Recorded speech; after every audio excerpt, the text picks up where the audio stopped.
ओम शांति। आज आम 21/7/2026 बाबांकर महावाक्य शुणिया। मिठी बच्चे एबे पर्यंत तुम्हें शुणाशुणी कथा उपर चली आस। वर्तमान बाबा तुमको सीधा सड़क ज्ञान शुणाई निज समान ज्ञानवान कराउछन्ति। अनेक शास्त्र कथा आम शुणी।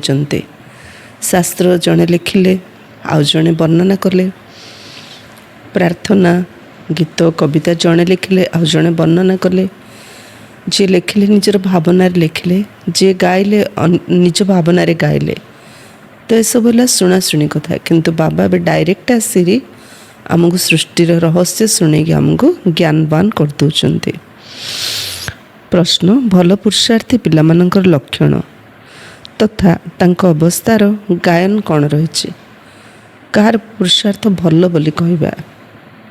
को माने बाबांकर भल पिला बोली कहबा? सेमानंकर लक्षण कौन? उत्तर, भल पुरुषार्थी पिला माने माता पिता को पूरा पूरा अनुसरण करेंगे, निजर जीवन प्रति दया रखिए, पाठ पढ़ारे प्रति पूरा ध्यान रखिए, टिके भी समय बाहर करी बाबांक स्मृति रे निश्चय बसिबे। सेमानंकर अवस्थार गायन होची अचल अटल स्थिर। सेमानंको ही महावीर कह जाय थाए। भल पुरुषार्थी माने आम भाबुछु कौन? भल ज्ञान शुणुथिबा जोग करथिबा सेवा करथिबा स्थूल रूप से धारणा करथिबा माने भल पुरुषार्थी भाबुछंती। किंतु प्रकृति रे भल पुरुषार्थी का कार्य पादे पादे जे बाबा को अनुसरण करछंती, टाइम वेस्ट न करे जेतबे भी टाइम मिलछि बाबा को याद करछंती। तृतीय रे बाबा को फॉलो करछंती, जोग करछंती। तार लक्षण कौन? तार रिजल्ट कौन? सेमानंगर स्थिति सब अचल आ अडल रहिबो। एमती नुह मु तो बाबा को जोग कर माने मो स्थिति बहुत भल। स्थिति भल जानिबा केमती? परिस्थिति आसले मध्य जदि स्थिति हलचल न हो, सबु समय रे स्थिति अचल अडल रहियार अछि, सब ठीक ठाक अछि तो आम स्थिति बहुत भल अछि। परिस्थिति आसला आम स्थिति हलचल होगा तो ताकू तो महावीर कह जीवनी, ताकू तो भल पुरुषार्थी कह जीवनी। परीक्षा आसी परीक्षा नवाई जे एक्चुअली आम भल पुरुषार्थी ना नहीं, तो परीक्षा जदि आम हसिकी परिस्थिति रे निजर स्थिति को नॉर्मल रखुचु, अचल रखुचु, ताहले कह महावीर। गीत अच्छी बोले ना से निराला कोई और नहीं। ओम शांति। भक्ति मार्ग रे दुनिया केवल गायन करछि। तुम माने भी जानुच भक्ति मार्ग रे आमे मध्य गाउथुलु। एबे सेई भोलानाथ सन्मुख रे अछंती। भोलानाथ अक्षर भक्ति मार्ग अटे। ज्ञान मार्ग अक्षर है शिव बाबा। तुम्हें जानुछ जे अनादि पूर्व प्रस्तुति ड्रामार योजना अनुसार संगम जुगरे बाबा को आसी आम द्वारा यही पुरुषार्थ कराइबाकु हेबो। बाबा कल्प कल्प पुरुषार्थ कराई आसंती। केते समय तुम पिला माने भक्ति करछ एकथा सिद्ध करी बताउछंती। जो माने प्रथमे प्रथमे भक्ति आरंभ करथिले सेई माने ही आसी ज्ञान नेबे आउ पुणी सूर्यवंशी हेबे। सत्य जुगर तो केवल जड़े लक्ष्मीनारायण आसुनाहांती, तांकर वंशावली मध्य अछि ना। तांको दैवी वर्ण कह जाउछि। भारत रे दैवी वर्ण थिला, एबे आसुरी वर्ण हो जाइछि। एहा हला संगम। एबे आसुरी रो दैवी कुल को जीवाको हेबो। वास्तव रे एहा सेई महाभारत लड़ाई जार गायन रहिछि। ये हला संगम। कोथिर संगम? नाम समस्त भितर आसुरी अवगुण भरी होगी अच्छी। बाबा आसती आम भितर दैवी गुण भरिया पे, तो आसुरी अवगुण आ दैवी गुणर संगम। जो भारतवासी आमे देवी देवता थिले, अहिंसा परम धर्म कहूथिले, चरित्रवान महिमा करथिले। आज से ही भारत रे राग हिंसा काम लोभ क्रोध अहंकार बढ़ी बढ़ी चलछि। यही विकार जो सारा भारत रे अशांति व्यापी चलछि। बाबा आसती पुणी आमको आसुरी अवगुण मुक्त करी आत्मा को तार स्वधर्म रे स्थित करने। तो भल पुरुषार्थी का कार्य जे आत्मा निज को आत्मा निश्चय करी निजर स्वधर्म रे स्थित हो पार, से ही दैवी गुण संपूर्ण हो पार। तेणु ये है संगम आसुरी अवगुण आउ दैवी गुणर।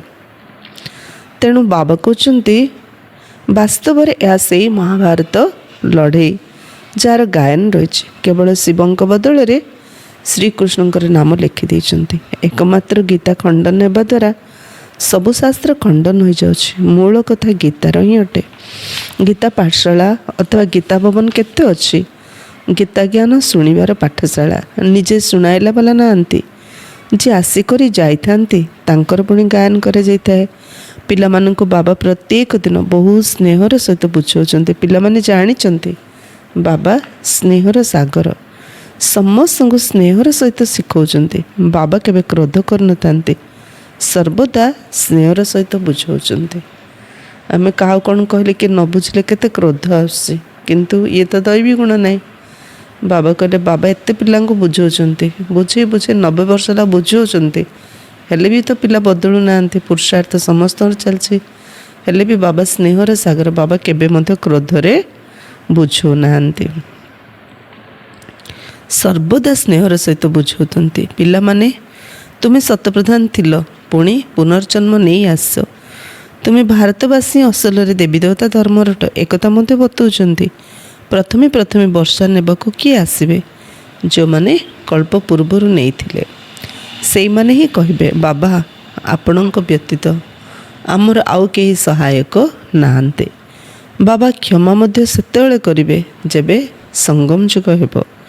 ଏକଥା ତ ପିଲାମାନେ ଜାଣିଛନ୍ତି ଯେ ରାବଣ ରାଜ୍ୟ ଏବଂ ରାମ ରାଜ୍ୟ ଏବେ ଏଇଠାରେ ହିଁ ହେଉଛି। ରାବଣ ରାଜ୍ୟ ଅଛି, ସେଥିପାଇଁ ତ ରାମ ରାଜ୍ୟ ଚାହୁଁଛନ୍ତି। ତୁମେ ଯେବେ ଶିବ ବାବା କହୁଛ ତେବେ ବୁଦ୍ଧି ନିରାକାରଙ୍କ ଆଡ଼କୁ ହିଁ ଯାଉଛି। ନିରାକାର ହିଁ ମନେ ପଡ଼ୁଛନ୍ତି। ଆତ୍ମା ହିଁ ବାବାଙ୍କୁ ଡାକୁଛି। ଏମିତି ନୁହେଁ ଯେ ପରମାତ୍ମା ବସି ଶୁଣୁଛନ୍ତି। ବାବା ବୁଝାଉଛନ୍ତି ଡ୍ରାମାର ଯୋଜନା ଅନୁସାରେ ପତିତମାନଙ୍କୁ ପବିତ୍ର କରିବା ପାଇଁ ମୁଁ ଏ ଶରୀରରେ ଆସୁଛି। ବାବା କହିଲେ ମୁଁ ଆସୁଛି ସତ, କିନ୍ତୁ ଡ୍ରାମାର ଯୋଜନା ଅନୁସାରେ। ଏପରି ନୁହେଁ ଯେ ତୁମର ଡାକ ଶୁଣି ଆସୁଛି। ଭକ୍ତି ଯେବେ ପୁରା ହେଉଛି ତେବେ ମୋତେ ଆସିବାକୁ ହିଁ ପଡ଼ୁଛି। ମାନେ ବାବା କେତେ ନିରହଙ୍କାରୀ। ପତିତ ଦୁନିଆରେ ପତିତ ଶରୀରରେ ଆମ ପାଇଁ ଆସିଛନ୍ତି, ଆମ ପାଇଁ ପବିତ୍ର ଦୁନିଆ ସ୍ୱର୍ଗ ସ୍ଥାପନ କରୁଛନ୍ତି।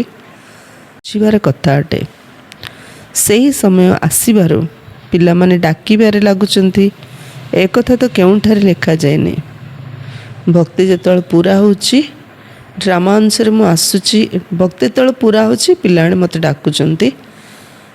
ଏମିତି ଡ୍ରାମା ହେଇଛି ଆଉ ସେଇ ଅନୁସାରେ ମୋତେ ଆସିବାକୁ ପଡ଼ୁଛି। ଏମିତି କୌଣସି ଶାସ୍ତ୍ରରେ ଲେଖା ହେଇନି। ସେମାନେ କଳ୍ପର ଆୟୁଷ ଭୁଲ କରି ଲେଖିଦେଇଛନ୍ତି। ଏହି ଚିତ୍ର ଘରେ ଘରେ ରହିବା ଉଚିତ, ଯାହାକୁ ପ୍ରତ୍ୟୟ ଦେଖିବ ଏବଂ ସ୍ମୃତିରେ ଆସିବ ଯେ ଇଏ ବାବା, ଇଏ ଦାଦା, ଏହା ବର୍ଷା ଅଟେ। ବାବା କହୁଛନ୍ତି ପିଲାମାନେ ସତ ପ୍ରଧାନ ହେବା ପାଇଁ ମୋତେ ମନେ ପକାଅ, ତେବେ ଖାଦ ବାହାରିଯିବ।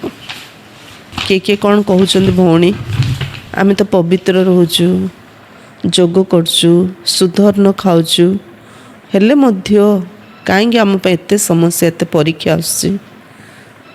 ରାତି 3ଟାରୁ ଉଠି ଆମେ ଯୋଗ କରୁଛୁ, ଆଉ ଯୋଗ ବି ବହୁତ ବଢ଼ିଆ ପାୱାରଫୁଲ୍ ଯୋଗ ଲାଗୁଛି, ହେଲେ ମଧ୍ୟ କାହିଁକି ଏତେ ସମସ୍ୟା ଆସୁଛି?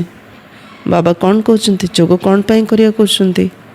ଆମର ଯୋଗ ପାୱାରଫୁଲ୍, ଠିକ୍ ଅଛି, କିନ୍ତୁ ମୁଁ ଆତ୍ମା ଶତପ୍ରଧାନ ହେଲିଣି କି? ବାବା କ'ଣ କହୁଛନ୍ତି? ଯୋଗ କରି ଖାଦ ବାହାର କର, ଶତପ୍ରଧାନ ହୁଅ। ଶତପ୍ରଧାନ ଅର୍ଥ ଆତ୍ମାର ଯେଉଁ 7ଟା ଗୁଣ, ସୁଖ, ଶାନ୍ତି, ଆନନ୍ଦ, ପ୍ରେମ, ଜ୍ଞାନ, ଶକ୍ତି, ପବିତ୍ରତା, ମୁଁ ସେ ସ୍ଥିତିରେ ଅଛି କି? ଯଦି ମୁଁ ହଲଚଲ ହେଉଛି ତା ଅର୍ଥ ମୁଁ ଶତପ୍ରଧାନ ହେଇନି। ମୁଁ ଶତପ୍ରଧାନ ହେଲା ଯାଇ ମୋତେ ବିଘ୍ନ ନିଶ୍ଚୟ ଆସିବ। ଯେଉଁଦିନ ଆତ୍ମା ଶତପ୍ରଧାନ ହେଇଯିବ ଶରୀର ଛାଡ଼ିକି ଚାଲିଯିବ। ଏଇ ଯୁକ୍ତି ବାବା ହିଁ ବୁଝାଉଛନ୍ତି ଯେ ମୋତେ ମନେ ପକାଇଲେ ତୁମର ବିକର୍ମ ବିନାଶ ହେବ, ତୁମେ ଶତପ୍ରଧାନ ହେବ। ଏ ବ୍ରହ୍ମ ବାବା ମଧ୍ୟ କହୁଛନ୍ତି ମୁଁ ବି ପୁରୁଷାର୍ଥ କରୁଛି। ପିଲାମାନଙ୍କୁ ପରସ୍ପରକୁ ସାବଧାନ କରି ଉନ୍ନତିକୁ ପ୍ରାପ୍ତ କରିବାକୁ ହେବ। ଏହି ଚିତ୍ର ଦ୍ୱାରା ବୁଝାଇବା ବହୁତ ଭଲ। ଶ୍ରୀ ବାବା ବ୍ରହ୍ମାଙ୍କ ଦ୍ୱାରା ସ୍ଥାପନା କରୁଛନ୍ତି। ସମ୍ମୁଖରେ ମହାଭାରତ ଲଢ଼େଇ ରହିଛି। ଏତେ ସବୁ ଧର୍ମର ବିନାଶ ହେବ, ସେଥିପାଇଁ ଲଢ଼େଇ ନିଶ୍ଚୟ ହେବ। ଏକଥା ପିଲାମାନେ ଭୁଲିଯିବା ଅନୁଚିତ। ଲଢ଼େଇ ନିଶ୍ଚୟ ହେବ, ଲଢ଼େଇ ଦ୍ୱାରା ଦୁନିଆର ବିନାଶ ହେବ, ଏକଥା ପିଲାମାନେ ଭୁଲିଯିବା ଅନୁଚିତ। ବାସ୍ତବରେ ଏବେ କଳିଯୁଗର ଘୋର ଅନ୍ଧକାର ସମୟ। କେତେ ଢେର ମନୁଷ୍ୟ ଅଛନ୍ତି, ତେଣୁ ବିନାଶ ନିଶ୍ଚୟ ହେବ। ସତ୍ୟଯୁଗରେ ଏକ ଧର୍ମ ହେବ। ନିଶ୍ଚୟ ସେଇମାନେ ହିଁ 84 ଜନ୍ମର ଚକ୍ର ଲଗାଇଛନ୍ତି। ଏହା ତ ସହଜ ଅଟେ।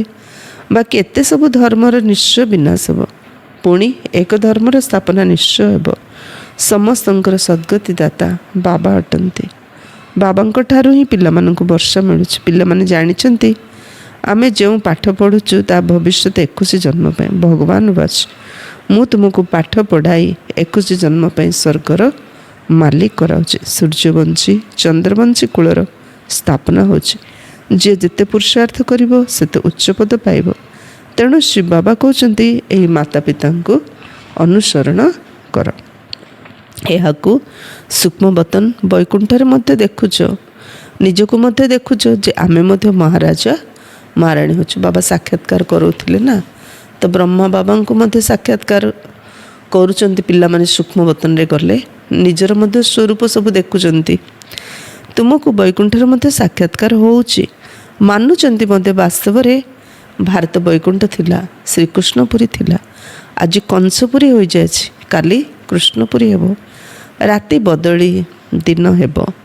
ଏହା ହେଉଛି ଅଧାକଳ୍ପ ବେହଦ୍ର ଦିନ ଏବଂ ଅଧାକଳ୍ପ ବେହଦ୍ର ରାତି।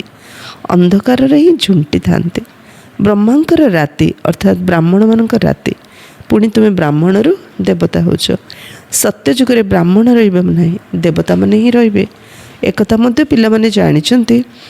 ଭାରତ ପବିତ୍ର ରାଜସ୍ଥାନ ଥିଲା, ପୁଣି ଅପବିତ୍ର ରାଜସ୍ଥାନ ହୋଇଯାଇଛି। ସତ୍ୟ ତ୍ରେତା ଯୁଗରେ ପବିତ୍ର ରାଜସ୍ଥାନ ଥିଲା। ଏବେ ରାଜସ୍ଥାନ ଅଛି, କିନ୍ତୁ ନାମକୁ ମାତ୍ର ଅପବିତ୍ର ରାଜସ୍ଥାନ। ଭାରତ ସର୍ବଦା ରାଜସ୍ଥାନ ହୋଇ ରହିଛି।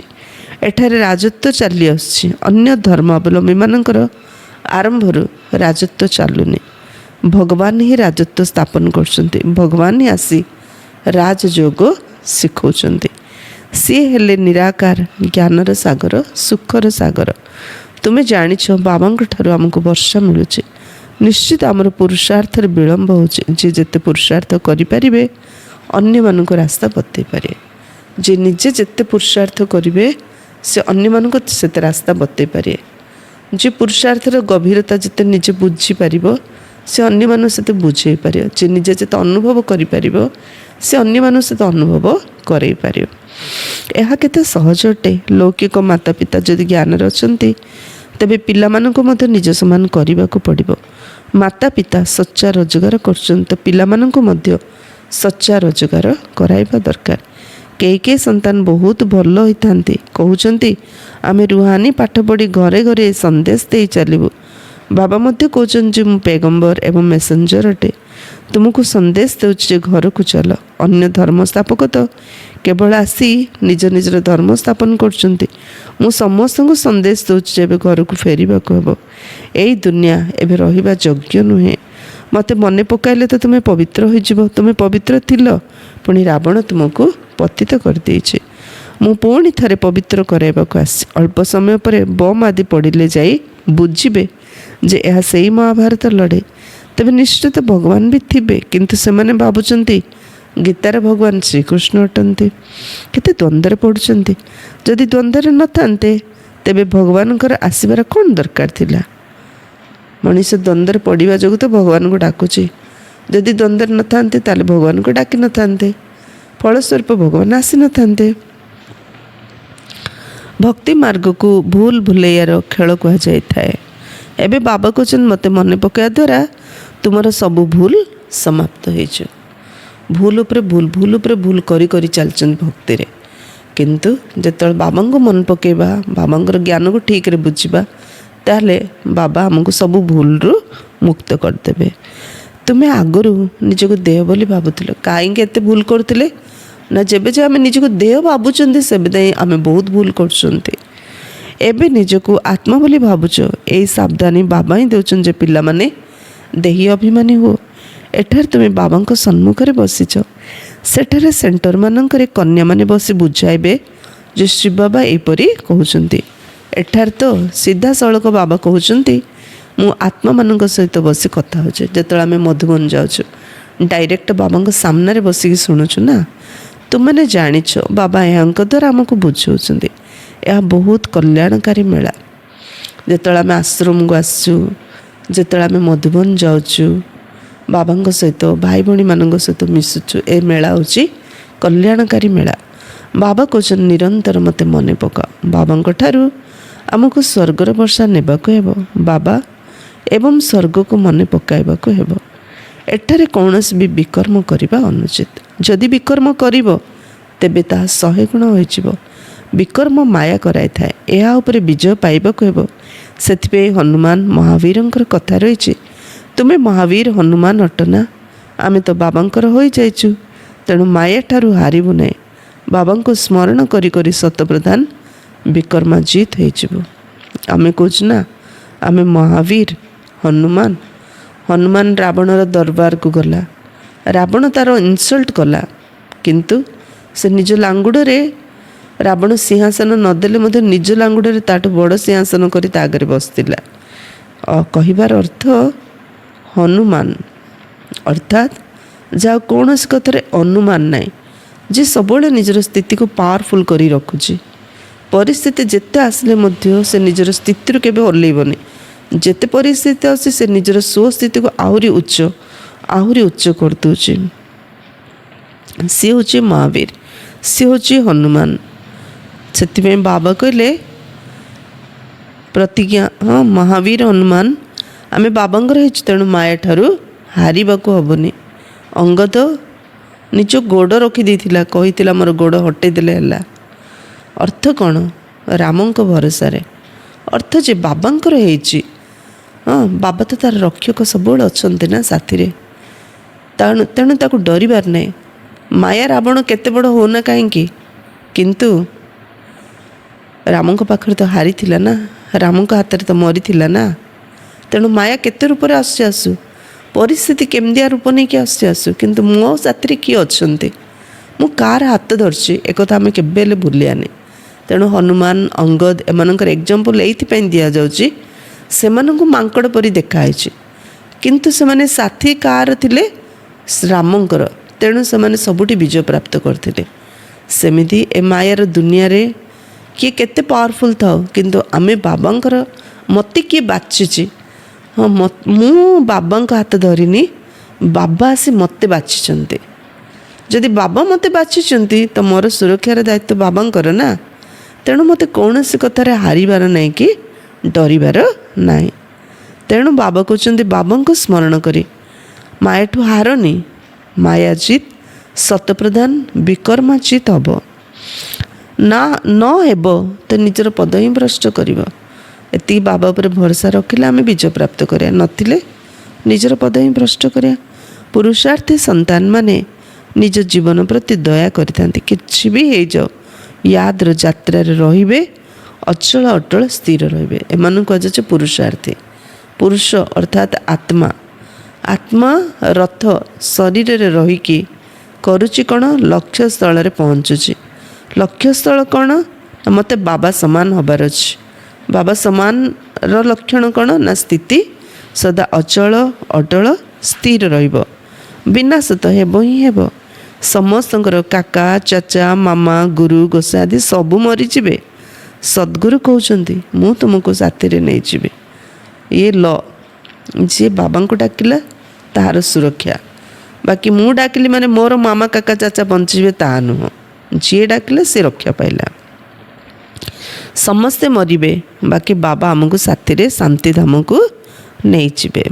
ମନୁଷ୍ୟମାନେ ତ ଘୋର ଅନ୍ଧକାର ଅଛନ୍ତି। ତୁମେ ଜାଣିଛ ଯେ ଶ୍ରୀ ବାବା ଆମକୁ ସାଥିରେ ନେଇଯିବେ। କଥାରେ କହିଥାନ୍ତି ନା କାଳ ଖାଇଗଲା, କିନ୍ତୁ ମୁଁ ତୁମକୁ ଶାନ୍ତିଧାମକୁ ନେଇଯାଉଛି। ସେମାନେ ଶରୀରକୁ ହିଁ ସବୁକିଛି ଭାବି କାଳ ଖାଇଗଲା କହୁଛନ୍ତି, କିନ୍ତୁ ଆତ୍ମା ତ ଅଜଡ଼ ଅମର ଅବିନାଶୀ। ବାବା ଆମ ଆତ୍ମାମାନଙ୍କୁ ନିଜ ସାଥିରେ ଶାନ୍ତିଧାମକୁ ନେଇଯାଉଛନ୍ତି। ଆତ୍ମା ଶରୀର ଛାଡ଼ି ଚାଲିଯାଉଛି, କାଳ ନେଇଯାଉନି, ଆତ୍ମା ହିଁ ବାହାରି ଯାଉଛି। ଏବେ ମୁଁ ନିଜେ ଆସିଛି ତୁମକୁ ଘରକୁ ନେଇଯିବା ପାଇଁ। ବାବା କ'ଣ ମାରିବାକୁ ଆସିଛନ୍ତି କି? ନା, ତୁମକୁ ଏହି ପୁରୁଣା ଶରୀର ଛାଡ଼ିବାକୁ ହେବ। ଆତ୍ମାକୁ ତମ ପ୍ରଧାନରୁ ସତ ପ୍ରଧାନ ହେବାକୁ ପଡ଼ିବ। ଏବେ 5 ତତ୍ତ୍ୱ ମଧ୍ୟ ତମ ପ୍ରଧାନ ଅଟନ୍ତି। ସେଥିପାଇଁ ଶରୀର ମଧ୍ୟ ସେହିପରି ତିଆରି ହୋଇଛି। ସେଠାରେ ଶତପ୍ରଧାନ ତତ୍ତ୍ୱ ଦ୍ୱାରା ତୁମର ଶରୀର ମଧ୍ୟ ଗୋରା ହେବ।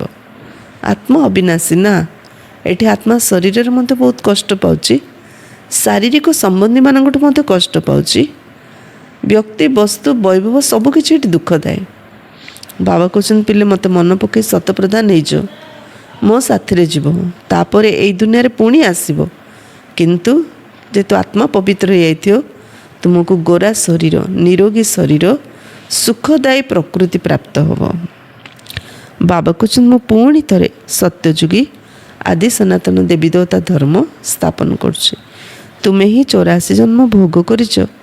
ତୁମେ ନିଜର ଧର୍ମକୁ ଭୁଲି ଯାଇଛ, ଅନ୍ୟ କେହି ନିଜର ଧର୍ମକୁ ଭୁଲି ନାହାନ୍ତି।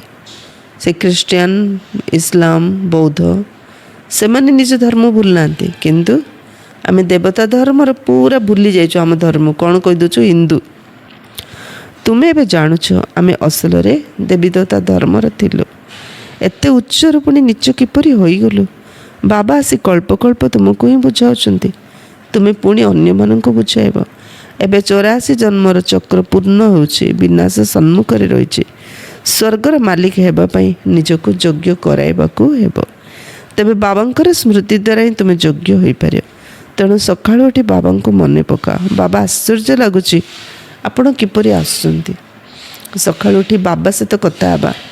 ବାବା ଆଶ୍ଚର୍ଯ୍ୟ ଲାଗୁଛି ଆପଣ କେମିତି ପତିତ ଦୁନିଆକୁ ଆସୁଛନ୍ତି, କିପରି ଆମ ସମ୍ମୁଖରେ କଥା ହେଉଛନ୍ତି। ତାହା ହେଉଛି ଭକ୍ତି ମାର୍ଗର ଶୁଣା କଥା। ଏବେ ତ ଆମ ଆତ୍ମାମାନଙ୍କୁ ବାବା ମିଳିଯାଇଛନ୍ତି। ଆତ୍ମାମାନଙ୍କୁ ବାବା ମିଳିଥିବାରୁ ସ୍ନେହରେ ଆସି ମିଶୁଛନ୍ତି। ପିଲାମାନେ ବହୁ ସ୍ନେହରେ ବାବାଙ୍କ ସହିତ ମିଶୁଛନ୍ତି। ଏହାଙ୍କ ଶରୀରରେ ସେହି ନିରାକାର ବାବା ଗୁପ୍ତ ରୂପରେ ଅଛନ୍ତି।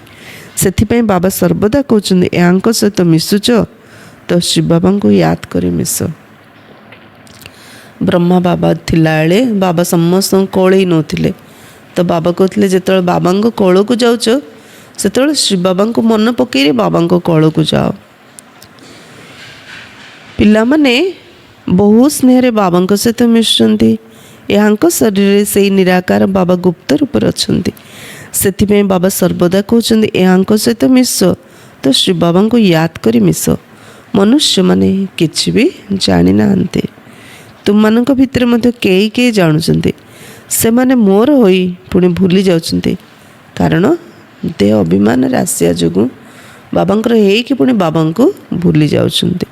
ପ୍ରତିଜ୍ଞା ମଧ୍ୟ କରୁଛନ୍ତି ବାବା ମୁଁ ଆପଣଙ୍କର ହୋଇସାରିଛି। ପୁରୁଷ ଅଥବା ସ୍ତ୍ରୀ ଉଭୟଙ୍କର ଆତ୍ମା ଏକଥା କହୁଛି। ଶରୀରରେ ଥିବା ସମୟରେ ପୁରୁଷ ଆତ୍ମା କହୁଛି ମୁଁ ଆପଣଙ୍କର ହୋଇସାରିଛି। ନାରୀର ଆତ୍ମା ବି କହିବ ବାବା ମୁଁ ଆପଣଙ୍କର ହୋଇସାରିଛି। ବାବା ଆମେ ଆପଣଙ୍କ ଠାରୁ ପୁରା ବର୍ଷା ନେବୁ, ପୁରା ୟାଦ କରିବୁ। ୟାଦ କରିବା ବିନା ପାପ କଟିବ ନାହିଁ, ତମ ପ୍ରଧାନରୁ ଶତପ୍ରଧାନ ହୋଇପାରିବ ନାହିଁ। ଆତ୍ମା ଭିତରେ ଯେଉଁ ବିକାର ପ୍ରବେଶ କରୁଛି, ତେଣୁ ଆତ୍ମା ତମ ପ୍ରଧାନ କଳା ପତିତ ହୋଇଯାଇଛି। ଯୋଗ କଲେ ହିଁ, ସ୍ୱଚିନ୍ତନ କଲେ ହିଁ, ବାବାଙ୍କୁ ୟାଦ କଲେ ହିଁ ଆତ୍ମା ନିଜର ସ୍ୱଧର୍ମରେ ସ୍ଥିତ ହୋଇପାରିବ, ଶତପ୍ରଧାନ ଅବସ୍ଥାକୁ ପ୍ରାପ୍ତ କରିପାରିବ।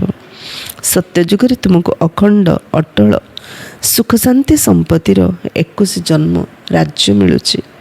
ସ୍ୱର୍ଗର ରଚୟିତା ବାବା ନିଶ୍ଚିତ ନିଜର ବର୍ଷା ଦେବେ।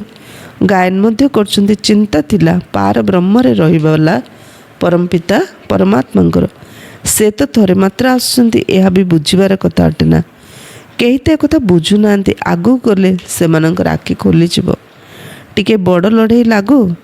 ବାସ୍ତବରେ ଯଜ୍ଞ ରଚନା କରାଯାଇଛି, ଲଢ଼େଇ ମଧ୍ୟ ହେବ। ଏହି ଯଜ୍ଞ ବିଷୟରେ କେହି ହେଲେ ଜାଣିନାହାନ୍ତି। ରୁଦ୍ର ଜ୍ଞାନ ଯଜ୍ଞ ରଚନା କରାଯାଇଥିଲା ବିନାଶ ହେବା ପାଇଁ। ଦୁନିଆରେ ପୁଣି ଯଜ୍ଞ ରଚନା କରୁଛନ୍ତି ବିନାଶ ନ ହଉ, ଚାରିଆଡ଼େ ଶାନ୍ତି ହୋଇଯାଉ।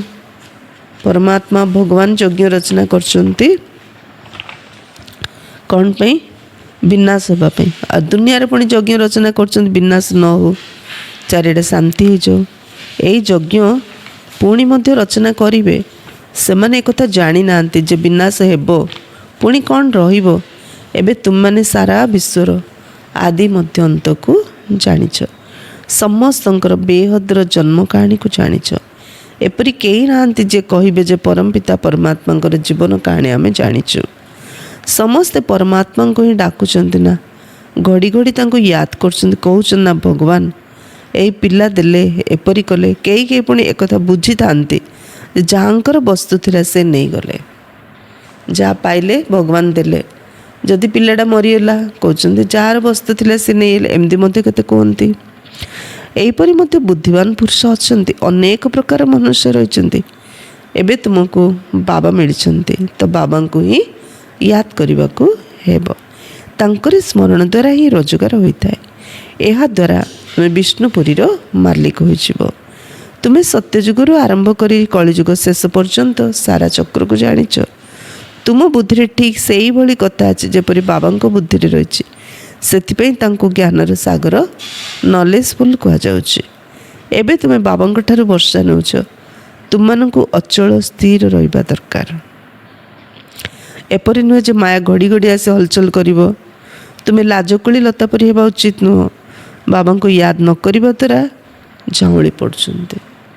ବାବା କହିଲେ ଲାଜକୁଳି ଲତା ପରି ଛୁଇଁ ମୁଇଁ ଗଛ ପରି ହୁଅନି। ମାୟା ଆସିଲେ ଝାଉଁଳି ପଡ଼ିବ, ମାୟା ଗଲେ ପୁଣି ସ୍ଥିର ହୋଇଯିବ। ନା, ଆମକୁ ତ ସଦାବେଳେ ଆମର ସ୍ଥିତି ଅଚଳ ଅଡଳ ସ୍ଥିର ରଖିବାର ଅଛି। ହଁ, କେବେ ମୋତେ ଝାଉଁଳିବାକୁ ହେବନି। ସେଥିପାଇଁ ବାବା କହିଲେ ସବୁବେଳେ ମୋତେ ୟାଦ କର। ଯଦି ବାବାଙ୍କୁ ୟାଦ କରିବା ନା, କେବେ ଆମେ ଝାଉଁଳିବାନି। ବାବାଙ୍କୁ ମନେ ପକାଇବାର ପୁରୁଷାର୍ଥ ତୁମେ କରୁଛ, ସମୟ ପାଖେଇ ଆସିବ, ପୁଣି ତୁମେ ଦେଖିବ ଯେ ଆମର ପୁରୁଷାର୍ଥ ଏବେ ପୁରା ହେଲା, ଶେଷ ସମୟ ଆସିଗଲା। ପୁରୁଷାର୍ଥ କରି କରି ବାବାଙ୍କୁ ୟାଦ କରି କରି ଏମିତି ଦିନ ଆସିବ, ଆମେ ନିଜେ ଫିଲ୍ କରିବା, ଅନୁଭବ କରିବା ଯେ ବାସ୍ କଳିଯୁଗ ସରିଲା। अच्छा, मीठे मीठे सिक्के थे बच्चों प्रति माता पिता बाप दादा का याद प्यार और गुड मॉर्निंग। रूहानी बाप के रूहानी बच्चों को नमस्ते। हम रूहानी बच्चों के रूहानी बाप दादा को याद प्यार, गुड मॉर्निंग और नमस्ते नमस्ते नमस्ते। धारणा पाई मुख्य सारांश नंबर 1, रूहानी बा आत्मिक पाठ पढ़ी सच्चा रोजगार करने सहित करवाक हेब। रूहानी पाठ, आत्मार पाठ निजे पढ़ा सहित अन्य मानकु मध्य ए पाठ पढ़ाई अन्यर मध्य रोजगार कराइबार अच्छी। घर को जीवार संदेश समस्त को देवाक हेब। एबे कौनसी भी विकर्म करियार नहीं।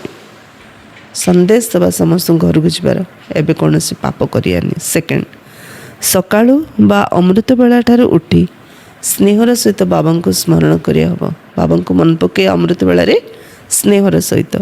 छोट मोट कथार लाजकुली लता भली हेबा अनुचित। निजर अवस्था को अचल अटल करने हेब। बाबा समान हबा ना, तो बाबा समान पावरफुल हबार अच्छे। छोटमोट कथार लाजकुली लता परी नुईबाकू हेबनी। बाबा कहले निजर अवस्था को अचल अटल करने हेब। वरदान, ज्ञानर लाइट अर्थात आलोक एवं माइट अर्थात शक्ति द्वारा निजर लक अर्थात भाग्य को जागृत करथिबा सदा सफलता मूर्त भव। जो पिला माने ज्ञानर लाइट एवं माइट द्वारा आदि मध्य अंत को जानी पुरुषार्थ करितांती, सेमानंको सफलता निश्चित मिलता है। सफलता प्राप्त हेबा मध्य भाग्यर चिन्ह अटे। जो थे हाथ देला आमको सफलता मिलला, एटा हमर श्रेष्ठ भाग्यर चिन्ह। तेणु ज्ञानवान हेबा ही भाग्य को जागृत करिवार आधार अटे। भाग्य जागृत हेब केमती? ज्ञान द्वारा। ज्ञान केवल रचयिता एवं रचना विषय नुह, किंतु ज्ञानवान हेबा अर्थ प्रत्येक संकल्प, प्रत्येक शब्द एवं प्रत्येक कर्म रे ज्ञान स्वरूप हेबा दरकार। तेबे जाय सफलता मूर्त होई पारियो। सृष्टि विषय, बाबांग विषय, निज विषय खाली आम जानीदे ज्ञानवान हो गले, किंतु ता सहित आमर प्रत्येक संकल्प, प्रत्येक शब्द, प्रत्येक कर्म ज्ञान स्वरूप हबार अच्छे। बाबा जमती कहते सेमती हबार अच्छे, तेबे जाए सफलता मूर्त हो पार। जदि पुरुषार्थ ठीक भाव में करुले सफलता देखा जाऊनी, तेबे बुझी नवा दरकार जे यह असफलता नुह, परिपक्वतार आधार अटे। सब ठीक ठाक करचु, देखुचु, हेले मध्य आम सफलता मिलूनी, ताले को असफलता बोली कहुनी। भगवान वाच भगवान कौन कहते? सबू करने सत्य असफलता हूँ अर्थ बुझी नियो। ये हूँ परिपक्वतार आधार। जहाँ भी हूँ लाइफ रे आमको परिपक्व करोचे। स्लोगान, ଯଦି ଦେହଠାରୁ ନ୍ୟାରା ହୋଇ କର୍ମେନ୍ଦ୍ରିୟମାନଙ୍କ ଦ୍ୱାରା କର୍ମ କରାଇବ ତେବେ କର୍ମାତୀତ ସ୍ଥିତିର ଅନୁଭବ ସହଜରେ କରିପାରିବ। ବାବା କ'ଣ କହିଲେ? ଯଦି ଦେହଠାରୁ ନ୍ୟାରା ହୋଇ କର୍ମ ଇନ୍ଦ୍ରିୟମାନଙ୍କ ଦ୍ୱାରା କର୍ମ କରାଇବ ତେବେ କର୍ମାତୀତ ସ୍ଥିତିର ଅନୁଭବ ସହଜରେ କରିପାରିବ। ଅବ୍ୟକ୍ତି ସାରା ଜ୍ୱାଳା ସ୍ୱରୂପ ସ୍ଥିତିରେ ରହି ଶକ୍ତିଶାଳୀ ଯୋଗର ଅନୁଭବ କର। ଯେତେବେଳେ ଯୋଗ କରିବା ପାଇଁ ବସ ସେତେବେଳେ ସମାହିତ କରିବାର ଶକ୍ତିକୁ ଗୋଟେ ସେକେଣ୍ଡ ଭିତରେ କାର୍ଯ୍ୟକାରୀ କର। ସେବାର ସଂକଳ୍ପ ମଧ୍ୟ ସମାହିତ ହୋଇଯାଅ, ପ୍ରକଟ ନ ହଉ ଏତିକି ଶକ୍ତି ରହିବା ଦରକାର ଯାହାକି ସ୍ପଷ୍ଟ କହିବା ମାତ୍ରକେ ଯାହାକି ଷ୍ଟପ୍ କହିବା ମାତ୍ରେ ଷ୍ଟପ୍ ହୋଇଯାଉଥିବ। ବାବା କ'ଣ କଲେ?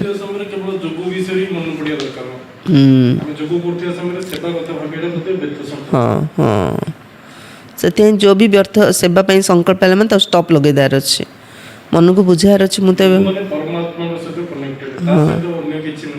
ହଁ ପରମାତ୍ମା ସହିତ କନେକ୍ଟେଡ଼ ହେବା, ପରମାତ୍ମାଙ୍କ ପାଖରୁ ପାୱାର ନେବା, ନେଇକିରି ଅନ୍ୟମାନଙ୍କୁ ଦେବା, କିନ୍ତୁ କନେକ୍ସନ୍ ପରମାତ୍ମା ସହିତ ଆମର ବୁଦ୍ଧିର ଲାଇନ୍ ପୁରା କ୍ଲିଅର୍ ଥିବାର ଅଛି, ଆଉ କୁଆଡ଼େ ନ ଯିବ। ଯେଉଁ ସଂକଳ୍ପ କଲେ ପରମଧାମ ମାନେ ବୁଦ୍ଧି ପରମଧାମ ରହିବାର ଅଛି। ମୁଁ ବାବାଙ୍କଠୁ ଶକ୍ତି ନେଇ ସମସ୍ତଙ୍କୁ ଦେଉଛି ମାନେ ସେ ଗୋଟିଏ ସଂକଳ୍ପ ରହିବାର ଅଛି। ମୁଁ ଶାନ୍ତ ସ୍ୱରୂପ ମାନେ ଶାନ୍ତିର ଅନୁଭବ କରିବାର ଅଛି। ଯେଉଁ କଥା ବାବା ଯାହା ବି ବୁଝାଉଛନ୍ତି ତା ଅନୁସାରେ ଯେତେବେଳେ ଯୋଗ କରୁଛୁ ସେଇ କଥା ହିଁ ବୁଦ୍ଧି ରହିବା ଦରକାର, ତା ଛଡ଼ା ଅନ୍ୟ କଥା ନ ଆସୁ। ତେଣୁ ଅନ୍ୟ ବି ସଂକଳ୍ପ ଯଦି କିଛି ଆସୁଛି ବାବା କହିଲେ ଷ୍ଟପ୍ କହିବା ମାତ୍ରେ ଷ୍ଟପ୍ ହୋଇଯାଉଥିବ, ଆସିବ ନିଶ୍ଚୟ ଆସିବ, କିନ୍ତୁ ଆଉ ଗୋଟେ ସେକେଣ୍ଡରେ ଫୁଲ୍ ଷ୍ଟପ୍ ଲଗେଇଦାର, ତା ବିଷୟରେ ଆଉ ବସିକି ଯୋଗରେ ଭାବିବାକୁ ହେବନି। ପୁରା ବ୍ରେକ୍ ଲାଗିଯାଉଥିବ, ଢିଲାବାଲା ବ୍ରେକ୍ ନୁହଁ, ଧୀରେ ଧୀରେ ଧୀରେ ସ୍ଲୋ କରି କରି ଯୋଗ ଲାଗିବ ନା, ବ୍ରେକ୍ ମାନେ ବ୍ରେକ୍, ପୁରା ପାୱାରଫୁଲ୍ ବ୍ରେକ୍। ଯଦି ଗୋଟେ ସେକେଣ୍ଡ ପରିବର୍ତ୍ତେ ଅଧିକ ସମୟ ଲାଗିଯାଉଛି ତେବେ ସମାହିତ କରିବାର ଶକ୍ତି ଦୁର୍ବଳ ଅଛି ବୋଲି କୁହାଯିବ। ସବୁ କଥାକୁ ନିଜ ଭିତରେ ସମାହିତ କରିବାର ଅଛି। ଅଷ୍ଟଶକ୍ତି ଅଛି ନା, ଯୋଗ କଲେ ଅଷ୍ଟଶକ୍ତିର ପ୍ରାପ୍ତି ହେଉଛି, ତ ତା ଭିତରୁ ସମାହିତ କରିବାର ଶକ୍ତି ମଧ୍ୟ ଗୋଟେ ଅନ୍ୟତମ। ତେଣୁ ଯୋଗ କଲାବେଳେ ସମାହିତ ଶକ୍ତି ନିହାତି ଆବଶ୍ୟକ। ସେଥିପାଇଁ ବାବା କ'ଣ କରେ, ଯଦି ଗୋଟେ ସେକେଣ୍ଡ ପରିବର୍ତ୍ତେ ଅଧିକ ସମୟ ଲାଗିଯାଉଛି କୌଣସି କଥାକୁ ଫୁଲ୍ ଷ୍ଟପ୍ ଲଗାଇବା ପାଇଁ, ତାହେଲେ ସମାହିତ କରିବାର ଶକ୍ତି ଆମ ଭିତରେ ଦୁର୍ବଳ ଅଛି ବୋଲି କୁହାଯିବ। ତେଣୁ ଜ୍ୱାଳା ସ୍ୱରୂପ ସ୍ଥିତିରେ ରହିକି ଶକ୍ତିଶାଳୀ ଯୋଗର ଅନୁଭବ କରିବା ପାଇଁ ଯାହା ବି ସଂକଳ୍ପ ଚାଲୁଛି ତାକୁ ଗୋଟେ ସେକେଣ୍ଡରେ ଫୁଲ୍ ଷ୍ଟପ୍ ଲଗାଇବାର ଅଛି। ଓମ୍ ଶାନ୍ତି।